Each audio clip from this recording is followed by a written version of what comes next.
Hello everybody, welcome back to HardReset.Info channel. In today's video, I'll show you how you can easily trim videos for quick video editing on Samsung Galaxy A36. So first, what you guys want to do is open Gallery and select the video.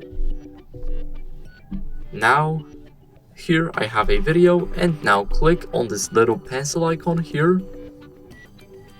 And what you need to do to trim it is basically do something like this. Grab those white points and you can slide them from left to right. As you guys can see, now we are sliding it and we can make the video last, let's say, 3 seconds. Now click save. We can save it over the original one. And as you guys see now, the video is 1 second. And that would be it.